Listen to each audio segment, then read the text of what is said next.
Hello. Hello. जी। निधि जी से बात हो रही है? हाँ हाँ, हम ही बोल रहे हैं। निधि जी कहाँ पे हैं आप? लखनऊ हम में? 11 बजे सुप्रीम कोर्ट पहुंच जाएंगे दिल्ली। अच्छा, दिल्ली में है। हाँ, क्योंकि आज अच्छा सुनवाई है ना केस की। अच्छा और अच्छा। आप लोग ये प्रयास करिए जी कि जब आज कोर्ट में केस लगा है जी तो जी फिर क्यों रिहाई को किया जा रहा है, जबकि गवर्नर के पास भी सारे कागज हैं हमारे। जी इसमें 62% से अधिक ये जेल के बाहर रहा है। जी फिर इसको क्यों रिहा किया जा रहा है? जी जी जी जी भाई ये जेल ही नहीं गया है। जी जी जी। हाँ। तो तो मतलब इस क्या? तरीके का प्रयास करिए। जी जी हाँ, बता, क्या, हमने कंटेम्प्ट ऑफ कोर्ट की याचिका फाइल कर दी है। जी जी जी। हम्म। तो मतलब क्या लग रहा है आपको, मतलब कि आपने राज्यपाल जी को कहा है कि भ्रमित किया गया है, तो आपको क्या भाई, लग रहा उत्तर है? प्रदेश के जितने अधिकारी हैं जो जिम्मेदार जो रिपोर्ट लगाते हैं, इसने सजा माफी की याचिका फाइल करी थी, जी उन सभी ने गलत रिपोर्ट बनाई है। जी इसीलिए आप लोगों की वजह से, और हमने जो पत्र भी भेजे हैं गवर्नर साहब को, मेल किए हैं, जी कम से कम अब हम जब इतना सब कुछ हो चुका है तो इतनी मेरी उनसे प्रार्थना है जी कि जब तक सुप्रीम कोर्ट कोई अपना आदेश न दे दे, जी कोई निर्णय न कर दे, क्योंकि सारा केस वो उनके पास सारे सारे पेपर हमने दिए हैं जो आरटीआई से प्राप्त हमने किए हैं, जी जो ये साबित करते हैं कि 62% से अधिक ये जेल के बाहर रहा, जी जबकि ये हरिद्वार का कैदी था। और जी उसके बाद भी 12 वर्षों से बीआरडी मेडिकल कॉलेज में रह रहा है।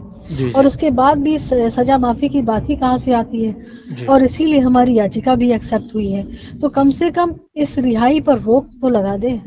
जी जी जी है नहीं, इतना तो करना चाहिए। जी और आपको बताएं, जी कौन ऐसा है जो मधुमिता केस को नहीं जानता है? लगातार हम पत्र भी भेज रहे हैं, मेल भी जी कर रहे हैं। जी तो इतना बड़ा निर्णय के पहले क्या मेरा पक्ष सुनना जरूरी नहीं था?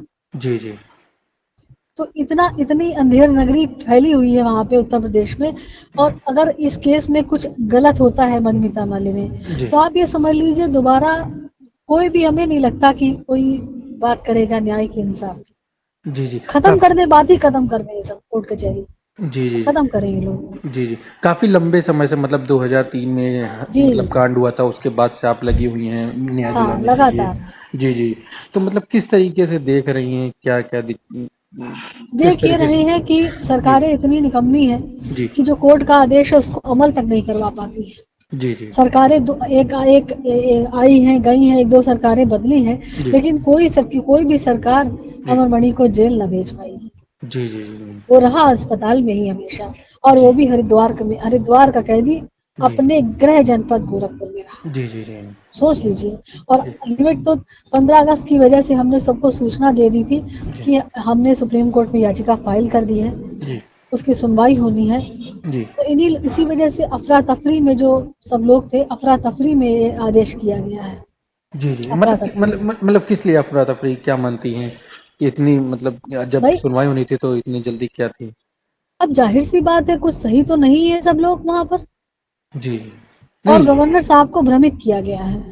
जी जी जी मेरा उन्हीं से निवेदन है कि जी कम से कम रोक लगा दी जाए, जब तक कोई निर्णय कोर्ट का ना आ जाए तब तक जी रोक लगा दी जाए। मेरा निवेदन यही है उनसे। जी जी माननीय मुख्यमंत्री से भी निवेदन है जी कि वो माफियाओं के खिलाफ हैं, जी जी बड़े बड़े माफियाओं को खत्म कर रहे हैं। तो जी कम से कम इस माफिया को छोड़े दो ना, इस जी माफिया की सजा पर रोक लगा दे। मेरा माननीय मुख्यमंत्री से भी यही कहना है। ये जो अमर मणि हैं, इनके बेटे भी कभी कभी जो है मंचों पे दिखाई देते हैं, मतलब मंच शेयर करते हुए दिखाई देते हैं बड़े बड़े नेताओं के साथ।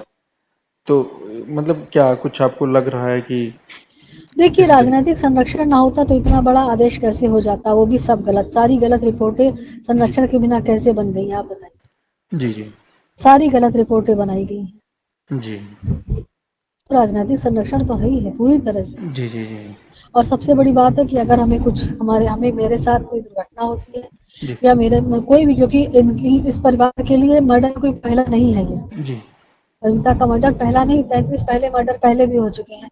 और ये जो ऑन द रिकॉर्ड है वो 33 है, और जो ऑफ द रिकॉर्ड है वो ना जाने कितने हैं। जी तो इसमें जिसने भाई रिहाई किया है, जी उसी की जिम्मेदारी होगी। जी कि अब जीना, जिंदा रहना तो मुश्किल है ही। जी जी। तो हाँ। मतलब आपको डर भी लग रहा है, अगर रिहाई होती है उसके बाद आपको डर भी महसूस हो रहा है कि? डर कैसे नहीं होगा, आप बताइए। जी जो इतना बड़ा रसूख वाला हो, जो जी आज तक न्यायालय के आदेश का पालन सरकार नहीं करवा पाई, जी तो डर तो है ही है। और जी अगर कुछ भी हमारे साथ होता है तो जी जिन लोगों ने इसको रिहा किया है उन्हीं की जिम्मेदारी होगी। क्योंकि सब कुछ बताने के बाद, सब कुछ जानने के बाद भी रिहा किया जा रहा है। जी ये तो वही बात हो गई कि अपराधियों के साथ सब खड़े हैं मिलकर। जी जी ये तो मतलब क्या आपको लग रहा है कि योगी सरकार से आपने गुहार लगाई थी किसी तरीके की आपने? सबसे गुहार ही नहीं लगाई थी, जी, जी, सबको बताया भी था, इसलिए आज उन्हीं से प्रार्थना भी कर रहे हैं कि जी, कम से कम आपने रिहाई के लिए आदेश दिया है, तो जी, कम से कम तब तक जब तक कोर्ट का निर्णय नहीं आ जाता, जी, तब तक ही ना रिहा करिए, जी, तब जी, तक ना रिहा करिए, इस पर रोक लगा दीजिए। जी, जी, जी। तो इससे पहले भी सुनवाई चल रही थी सुप्रीम कोर्ट में? नहीं, जी, सुप्रीम कोर्ट में पहले सुनवाई नहीं चल रही थी। सुप्रीम सुप्रीम कोर्ट में जब हमने कई बार हम मुख्यमंत्री के वहाँ, कई बार गवर्नर साहब के वहाँ जी, हमने कहा कि ये सजा माफी के लिए गया था, जी, तो ये भी गया था, त्रिपाठी अपने लिए गया था, तो हम भी पीछे से गए थे। जी, फिर हमको शक लग रहा था कि कहीं ऐसा ना हो कि कहीं से मुरब्बत वाले, क्योंकि भाई अस्पताल में रह रहा है तो ऐसा तो है नहीं कि कोई सोच सिफारिश के बिना रह रहा है या राजनीतिक संरक्षण के बिना रह रहा है। जी, और सबसे बड़ी बात है कि हरिद्वार का कैदी उत्तर प्रदेश में किस यहाँ पे रह रहा है, जी, जी, जी, आखिर कोई पत्राचार क्यों नहीं किया गया, उत्तराखंड सरकार की तरफ के लिए क्यों नहीं किया गया, उत्तर प्रदेश के जेलर अधिकारियों ने क्यों नहीं पूछा कि हमारा कैदी कहाँ है, एक जी, कैदी कब कहाँ है। तो इसलिए जब ये हाल देखा हमने, तब हम समझ गए कि यहाँ कुछ नहीं होगा, हमको कोर्ट की शरण जाना पड़ेगा, जी, इसलिए हम सुप्रीम कोर्ट गए। हाँ, तो जो निर्णय सुप्रीम कोर्ट ने 10 का 10 रखा था, नैनीताल हाई कोर्ट का जो निर्णय हुआ था उम्र कैद का, जी, उसको सुप्रीम कोर्ट ने बरकरार रखा था। जी, तो जी, हमने सुप्रीम कोर्ट में यही याचिका फाइल करी है कि जी, आपके निर्णय को माना ही नहीं गया, अच्छा, और इस बात को साबित करने के लिए हमने तमाम सा कागज लगाए हैं अपने, जी, जी, जी, जो ये साबित करते हैं कि ये कभी गया ही नहीं, ये जी, जेल ही नहीं गया कभी। अच्छा मतलब अपने उसमें जो है ये कभी जी, जेल जी, जेल ही नहीं गया है। 2000 जो मेरे पास जो कागज है, सरकारी कागज है, जो हमने जेल से, जो हमने अस्पताल से हासिल किए हैं, आरटीआई से, जी, वो ये कागज साबित करते हैं जी, कि ये 2012 से 2023 तक ये जी, जेल ही नहीं गया। अच्छा, तो अच्छा, कंटेम्प्ट ऑफ कोर्ट का केस बना ना। जी, जी, जी, जी, जी, तो मतलब सुप्रीम कोर्ट में क्या मतलब चल रहा है? आज कितने आज बजे तक? सुनवाई है, कितने बजे? 12 बजे है, करीब 53 नंबर लगा है। अच्छा, अच्छा, हाँ, सुनवाई है आज। चलिए, चलिए, तो कम से कम जब तक जी, सुनवाई ना हो जाए, निर्णय ना आ जाए, जी, अरे तब तक तो सजा पर रोक लगा दीजिए, वरना किस मुंह से आप बात करेंगे कि जी, जी, अपराधियों के सब खिलाफ चल रहे हैं, लेकिन इस तरीके से खिलाफ चल रहे हैं जी, कि सजा माफी पर रोक लगा रहे हैं। एक तरफ कोर्ट में सुनवाई होने जा रही, दूसरी तरफ सजा माफी हो रही है, वो भी आधी रात में आदेश आ रहे हैं। जी, जी, तो इसीलिए मेरी भाई विनती है, जी, श्रमिक करके जो आदेश करवाया गया है, कम से कम सजा माफी पर रोक लगा दीजिए, और क्या बताएं। जी, जी, ठीक, हाँ, ठीक, ठीक निधि ठीक। जी, ठीक, ओके।